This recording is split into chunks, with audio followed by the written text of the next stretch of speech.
मुजफ्फरनगर जिले के भोपाल रोड स्थित एक निजी बैंक्वेट हॉल में शनिवार को जिला सहकारी बैंक की वार्षिक बैठक का आयोजन किया गया। यहां मुख्य अतिथि के तौर पर प्रभारी मंत्री सोमेन तोमर पहुंचे, जिनका स्वागत पूर्व केंद्रीय राज्य मंत्री डॉक्टर संजीव बालियान व बैंक चेयरमैन ठाकुर रामनाथ सिंह ने किया। इस बैठक में बैंक के सदस्यों ने अपनी विभिन्न समस्याओं को बैंक प्रबंधन के सामने रखा, जबकि बैंक प्रबंधक ने बैंक के आय और व्यय का ब्यौरा प्रस्तुत किया। बैठक की शुरुआत में चेयरमैन ठाकुर रामनाथ सिंह ने बैंक के वित्तीय स्थिति पर विस्तृत रिपोर्ट दी, जिसमें वर्ष भर की आय, व्यय और लाभ की जानकारी दी गई। उन्होंने बताया कि बैंक ने पिछले वर्ष में अच्छे वित्तीय परिणाम प्राप्त किए हैं, हालांकि कुछ चुनौतियां भी सामने आई। उन्होंने सभी सदस्यों को यह आश्वासन दिया कि भविष्य में और बेहतर प्रदर्शन के लिए बैंक प्रबंधन लगातार काम करता रहा है। बैठक के दौरान सदस्यों ने अपने अनुभवों को साझा करते हुए विभिन्न समस्याओं की ओर ध्यान आकर्षित किया। इनमें लोन प्रक्रिया, सर्विस शुल्क और ब्याज दरों को लेकर उठाए गए सवाल प्रमुख रहे। कुछ सदस्यों ने बैंकिंग सेवाओं की सुगमता और समय पर भुगतान की प्रक्रिया में सुधार की भी आवश्यकता जताई। बैंक प्रबंधक ने सभी समस्याओं को गंभीरता से लेते हुए उनके समाधान के लिए जल्द ही उचित कदम उठाने का भरोसा दिलाया। उन्होंने कहा कि ग्राहकों की संतुष्टि ही बैंक की प्राथमिकता है और जितनी जल्दी हो सके सभी समस्याओं का समाधान किया जाएगा। बैठक में बैंक के वरिष्ठ अधिकारी, सदस्यों और स्थानीय प्रतिनिधियों ने भी अपनी अपनी राय दी और बैंक के भविष्य के कार्य योजनाओं पर चर्चा की। इस अवसर पर सदस्यों ने अपने विश्वास को कायम रखने के लिए बैंक प्रबंधन का धन्यवाद भी किया।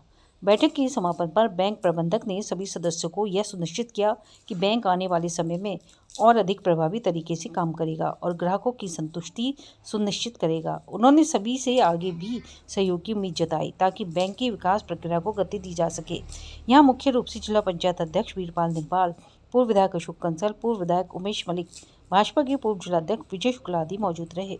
उसकी आज एजीएम थी और मैं हृदय से बधाई और शुभकामनाएं देता हूं अपने सभापति, अपने उपसभापति और सभी संचालकों को कि जिनके माध्यम से प्रदेश के अंदर नंबर 1 पर हमारा ये बैंक काम कर रहा है और हमारे सहकारिता मंत्री आदरणीय अमित शाह जी के नेतृत्व में जो प्रयास है कि जो परिवारों तक सीमित ये कोऑपरेटिव था उसे आम किसान तक, आम जन तक पहुंचे, यही प्रयास है।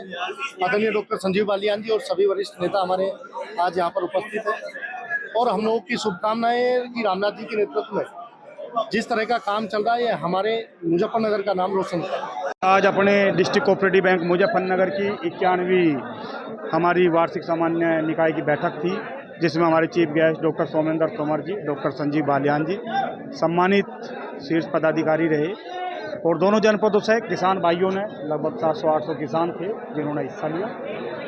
हमारे ऐसा ना वार्षिक बैठक में सब लेखा जोखा रखा जाता है। जैसे हमने पिछले दिनों अपने जो प्रदेश के अंदर हम लोगों ने नेट प्रॉफिट में प्रदेश के अंदर सर्वप्रथम स्थान लिया, जिसमें 20 करोड़ पार करके इस बार हमारा शुद्ध लाभ लिया।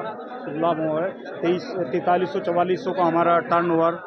और मैं बताऊं एनपीए हमारा 0 है और कई मुख्य बिंदु, क्योंकि पिछले काफ़ी समय से नई ब्रांचों का हम लोगों ने जनपदों में नहीं खोली, तो इस बार हम लोगों ने आज के उसमें निर्णय लिया कि हम कुछ नई ब्रांचें भी खोलेंगे। सबसे बड़ा बैंक है उत्तर प्रदेश का मुजफ्फरनगर कोऑपरेटिव बैंक।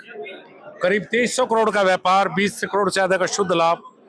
जहां पूरे उत्तर प्रदेश के ज्यादातर बैंक बर्बाद और तबाह हुए हैं, वहां मुजफ्फरनगर बैंक रोज तरक्की कर रहा है।